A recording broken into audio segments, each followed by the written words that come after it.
Has America fired too many missiles too quickly? Months of strikes on Iran have reportedly drained some of the US military's most advanced long-range weapons. The Pentagon says it's ready for any fight. Trump says America has more than enough. But is Washington quietly running low on firepower?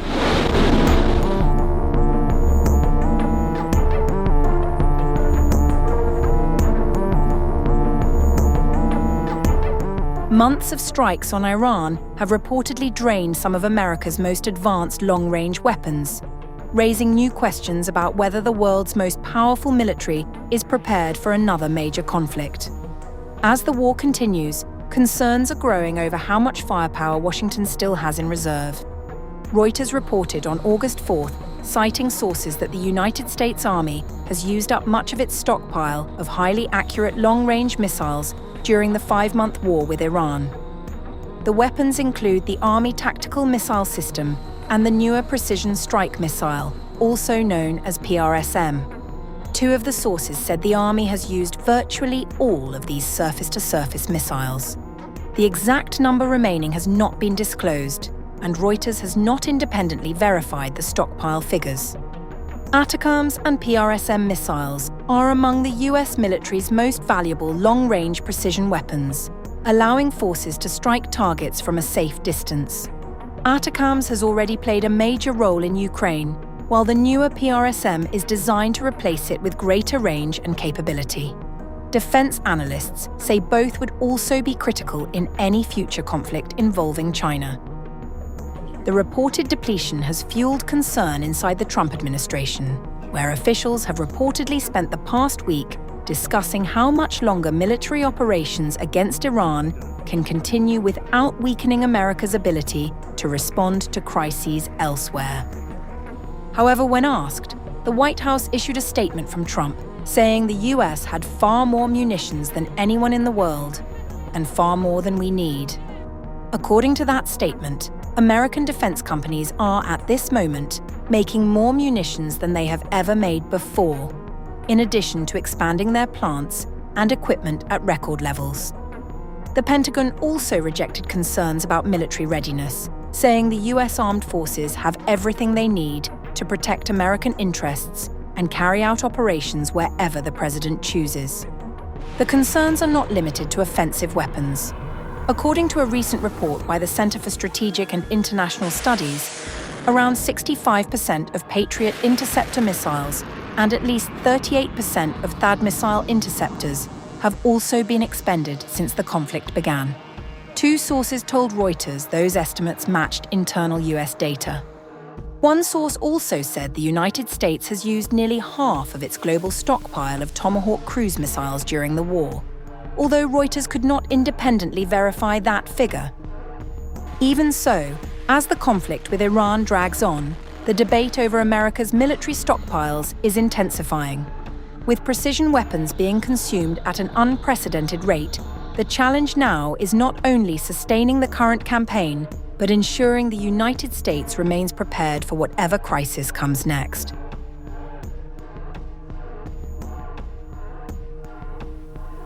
Hi, everybody. So go ahead. What prompted you to call off the strikes last night?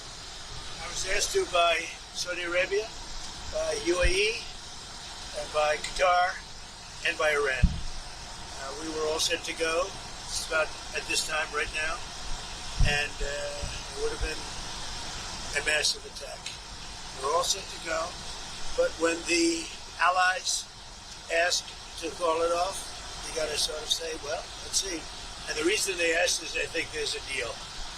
There's a deal on Hormuz, and then there will be a deal on the nuclear, or you might call it the denuclearization of Iran.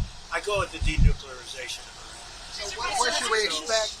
We're holding it. We'll just see. We can do it anytime we want. But we were asked by the three primary groups. We were also asked by Iran, very strongly, actually. They said, we'd like to make a deal. Now, I don't know what they say, because a lot of times they'll say that to me, and then they'll go out and say, we don't know what he's talking about. Obviously, they don't want to be attacked. And they knew the extent of the attack because they saw it forming. What happens now? What now what we're doing is we're talking to them in the form of a negotiation. It begins tomorrow afternoon, and we'll see if it's true. I'd love to do that, save a lot of lives, save a lot of unnecessary power, to be honest with you. It would take many, many years to ever build it back. If it could, I don't think it would be even buildable back.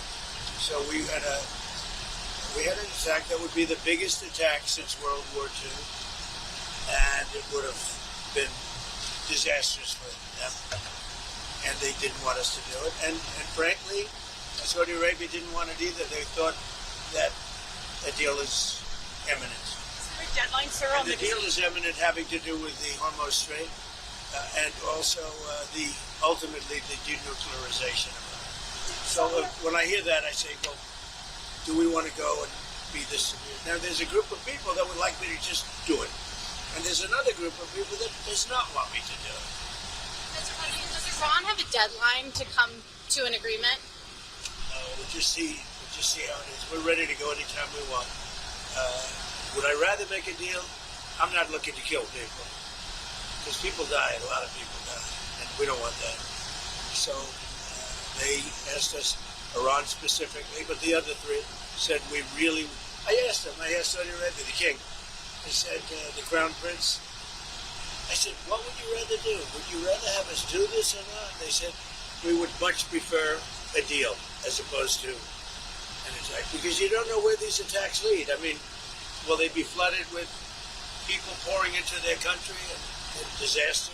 A lot of bad things can happen. Sir, there's a report that you're moving U.S. troops out of Bahrain and Kuwait. Are troops being moved out of the Middle East? Mr. President, why is the U.S. intervening to support the Japan yen at this time? To support the Japanese currency? Because we have a good relationship with Japan. We're very strong, very, very strong financially. They have a weakening yen, and they wanted a little bit of help, and we're always there for Japan. Japan's been very good to us, with the exception, of course, of Pearl Harbor. Mr. President, what is the U.S. getting out of that arrangement? Financial benefit. Financial benefit. It's also good for the world economy. But we make, like when we did with Argentina, I got criticized, we made $25 billion on that deal. On Venezuela, we make hundreds of billions of dollars. I make good deals. Intel, I made $75 billion for the country. I didn't make for me, I made for the country. Intel. I backed Intel. It's the hottest stock right now on the New York Stock, on the various stock exchanges. So we made about $75 to $80 billion. And Japan wanted to, it was really more than anything else, it was a signal of friendship. You said that the anti-weapon and the dollar is doing great. You said the The fact is, our country is doing great. Everybody wants help from our country. Yeah. You said the anti-weapon. I'm with ABC News. You said the BBC? ABC. Oh, ABC. That's worse. You said the I like anti-weaponization. BBC better than ABC is. The anti-weaponization fund is back on the table. What are your No, plans? they don't improve. Look, we have a man named Todd Blanche. He's outstanding in every way. Most of you know who he is. You're not going to find a better person. And everybody, and it's because I backed Gordon's opponent, and his opponent won in a landslide. That's the only reason it's happening. But I will say there are a lot of people that people were hurt so badly. 22 suicides. They were destroyed. Their families were destroyed for doing things that, honestly, there's never been an attack on any group of people in this country, in my opinion. Maybe one. There's one group that was attacked violently and viciously, like these people were attacked. And this would be a reimbursement for the pain that they suffered. A lot of people like it. If they don't approve Todd, I put it back on the table. A lot of people like it. A lot of big supporters of Trump like it. Mr. President, there's been some domestic abuse allegations against Congressman Max Miller. Do you think he should resign? Well, I'm going to look at it. I mean, so far it's accusations. I'll be looking at it. Will the U.S. do anything to address OpenAI and Anthropic's models hacking other systems? We're very much involved in that. We have a big stake in that. So does the world. So we're looking at it. So in Canada, have you decided on a punishment yet for the wildfire smoke? I have. What is? Can you share? They were back on Iran were you prepared to hit energy targets? I don't want to say that, Steve. Okay. I can't say Okay. that. There was going to be a massive attack. It was going to be an attack that would have been by far the biggest attack since World War II, but they've asked us not to do it. They said, please don't do it. And their neighbors said that too. And so we're just going to see whether or not we can make it, toward the denuclearization. Tomorrow, some negotiations, did you say? What? Well, sorry. Ajay Clayton, what's your directive for him? He's Just supposed to do a great job. He's outstanding, as you know. He's an outstanding man. You look at his education. He was the head of. Then he was immediately, very early at a young age, went to the head of Sullivan and Cromwell, one of the most prestigious, maybe the most prestigious law firm in the world. He headed up. Well, let's see. I mean, look at the companies. Look at what he did. Oh, by the way, and he was a great. For 4 years, he was a great SEC chairman. Do you want him to continue the initiatives that you had Bill Pulte doing? I want him to do what he wants to do. He's an outstanding person. Everybody wanted him, and he really, I mean, he's truly outstanding. When would you Nancy Guthrie, the investigation into her disappearance now 6 months long, stalled out. Is it time for the FBI to get involved? Or Well, they are involved to an extent, but as you know, the local community really runs those things. And some people haven't liked the way the local communities run it. They haven't liked the way the sheriffs run it. But we would like to give them the benefit. But we're there anytime they need us. It's a terrible thing. Thank you very much, everybody. Thank you, sir. Thank you.